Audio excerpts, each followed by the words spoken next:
तो चलिए आज ऑस्कर वाइल्ड की एक बहुत ही खास कहानी की दुनिया में चलते हैं। एक ऐसी कहानी जो सोने की चमक के पीछे छिपे हुए आंसुओं और एक टूटे हुए दिल की कहानी है। जी हाँ, ये कहानी है द हैप्पी प्रिंस की और ये हमें बताएगी कि भाई असली खजाना आखिर होता क्या है।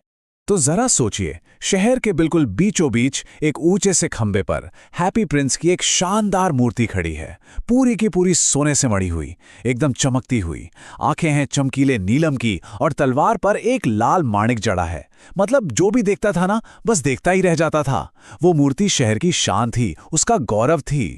अब नाम था हैप्पी प्रिंस, और ऐसा इसलिए था क्योंकि जब वो जिंदा था तो उसे दुख क्या होता है पता ही नहीं था।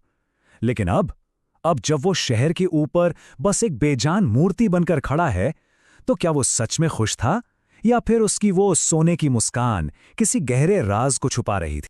तो यहीं से कहानी में एक बड़ा मोड़ आता है। एंट्री होती है एक छोटे से अबाबिल पक्षी की। उसे ना मिस्र जाना था, जहां गर्मी होती है, तो वो जल्दी में था। रात गुजारने के लिए वो कोई अच्छी सी सुनहरी जगह ढूंढ रहा था। पर उसे क्या पता था कि ये एक मुलाकात उसकी और उस प्रिंस की, दोनों की दुनिया हमेशा हमेशा के लिए बदल देगी। तो वो थका हारा अबाबिल मूर्ति के पैरों के बीच में जाके बैठ जाता है। उसे लगा, वाह, क्या सोने का आलीशान बिस्तर मिला है। लेकिन तभी एक बड़ी अजीब बात होती है।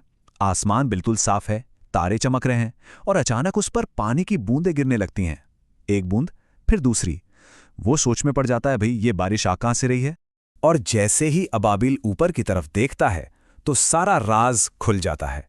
ये बूंदें बारिश की नहीं थीं, ये तो उस सोने की मूर्ति की आंखों से बहते आंसू थे। हैप्पी प्रिंस रो रहा था।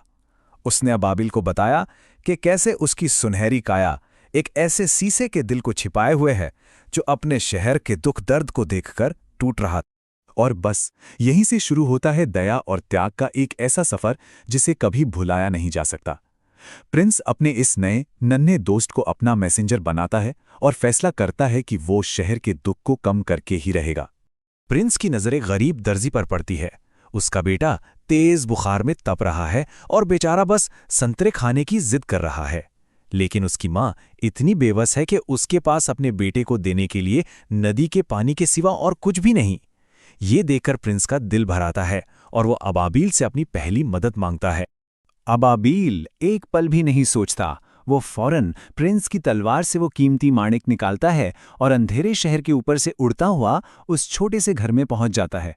और वहां की आयरनी देखिए, एक माँ जो अपने बीमार बच्चे के लिए संतरे तक नहीं खरीद पा रही, वो रानी की सबसे खास दासी के लिए एक शानदार गाउन सिल रही थी। जब अबाबिल वापस आता है ना, तो उसे बड़ी हैरानी होती है। वो कहता है, बड़ी अजीब बात है, बाहर इतनी कड़ाके की ठंड है पर मुझे अंदर से बहुत गर्मी महसूस हो रही है। तब प्रिंस उसे समझाता है, ये इसलिए है क्योंकि तुमने एक अच्छा काम किया है। मतलब अच्छाई की अपनी ही एक अलग गर्माहट होती है।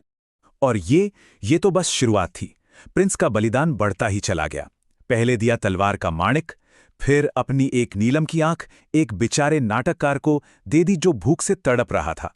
और फिर अपनी दूसरी आंख भी एक गरीब माचिस बेचने वाली लड़की को दे दी। मतलब हर एक मदद के साथ प्रिंस अपनी बाहरी चमक, अपनी खूबसूरती खोता जा रहा था। और यह शायद सबसे बड़ा बलिदान था। सोचिए, प्रिंस अपनी आखिरी आंख भी देने को तैयार हो गया। वही आंखें जिनकी वजह से वो दुनिया का सारा दुख दर्द देख पा रहा था। यह सुनकर अबाबिल का दिल बैठ गया। वो ऐसा बिल्कुल नहीं करना चाहता था, पर प्रिंस ने उससे मिन्नत की, उससे विनती की। और फिर प्रिंस की दुनिया में हमेशा के लिए अंधेरा हो गया। अब वो कुछ नहीं देख सकता था। उसने दूसरों की जिंदगी में रोशनी लाने के लिए अपनी आंखों की रोशनी कुर्बान कर दी थी। इससे बड़ा त्याग और क्या हो सकता था भला। प्रिंस के इस सेल्फलेस प्यार ने अबाबिल को अंदर तक बदल दिया था। मिस्र के गर्म सूरज का ख्याल अब उसके दिल से निकल चुका था। अब वो सिर्फ एक मुसाफिर नहीं था, अब वो उस अंधे राजकुमार का सबसे वफादार दोस्त था, उसकी आंखें था। तो उसने मिस्र जाने का इरादा छोड़ दिया, हमेशा के लिए। और प्रिंस से वादा किया, अब तुम देख नहीं सकते, इसलिए मैं हमेशा तुम्हारे साथ रहूंगा। और ये थी एक ऐसी दोस्ती की शुरुआत जिसकी बुनियाद ही त्याग पर रखी गई थी। तो अब प्रिंस की आंखें बन गया था अबाबिल। प्रिंस ने अपने नन्हे दोस्त से कहा कि वो शहर के ऊपर उड़े और उसे बताए कि वो क्या क्या देखता है, क्योंकि जैसा प्रिंस ने कहा, दुख से बड़ा कोई रहस्य नहीं होता। और जो कुछ अबाबील ने देखा उसने प्रिंस के शीशे के दिल को और भी छलनी कर दिया। उसने देखा कि कैसे अमीर अपने आलीशान घरों में जश्न मना रहे हैं और ठीक उसी वक्त भिखारी उनके दरवाजों पर भूखे बैठे हैं। उसने अंधेरी गलियों में भूख से पीले पड़ चुके बच्चों के चेहरे देखे और एक पुल के नीचे दो छोटे छोटे लड़कों को देखा जो ठंड से बचने के लिए एक दूसरे से चिपके हुए थे। ये सब सुनकर प्रिंस ने अपना आखिरी फैसला लिया।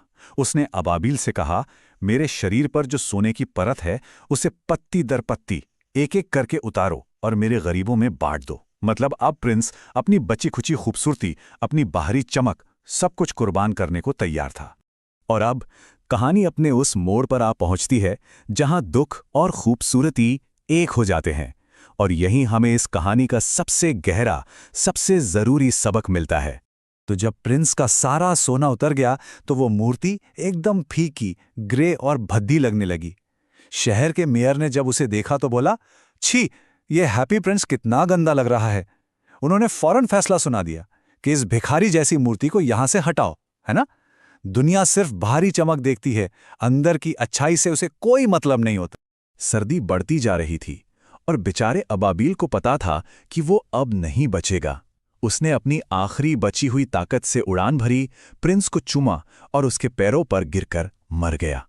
और ठीक उसी पल मूर्ति के अंदर से एक तेज चटकने की आवाज आई, क्रैक, जैसे कुछ टूट गया हो। वो प्रिंस का शीशे का दिल था जो ठीक 2 टुकड़ों में टूट चुका था।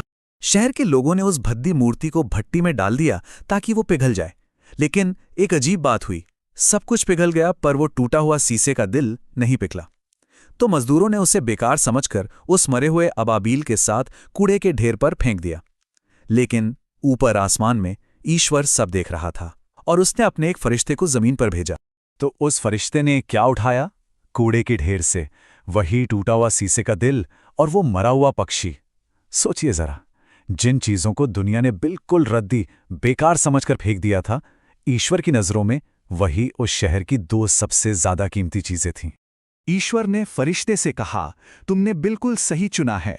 अब से ये छोटा पक्षी मेरे जन्नत के बाग में हमेशा गाएगा और हैप्पी प्रिंस मेरे सोने के शहर में मेरी तारीफ करेगा। उनके प्यार और उनके त्याग के लिए उन्हें जन्नत में हमेशा के लिए जगह मिल गई। उनका बलिदान बेकार नहीं गया। तो आखिर में ये कहानी हम सबसे एक सवाल पूछती है, हमारी इस दुनिया में सबसे कीमती चीजें आखिर हैं क्या? क्या वो सोना चांदी है जिसे हम जमा करते रहते हैं, या वो प्यार और दया है जिसे हम दूसरों में बांटते हैं? हैप्पी प्रिंस की कहानी बस यही याद दिलाती है कि सच्ची खूबसूरती बाहरी चमक दमक में नहीं, बल्कि एक नर्म, दयालु दिल में होती है। और दुनिया के सबसे बड़े और महान काम अक्सर खामोशी से ही किए जाते हैं।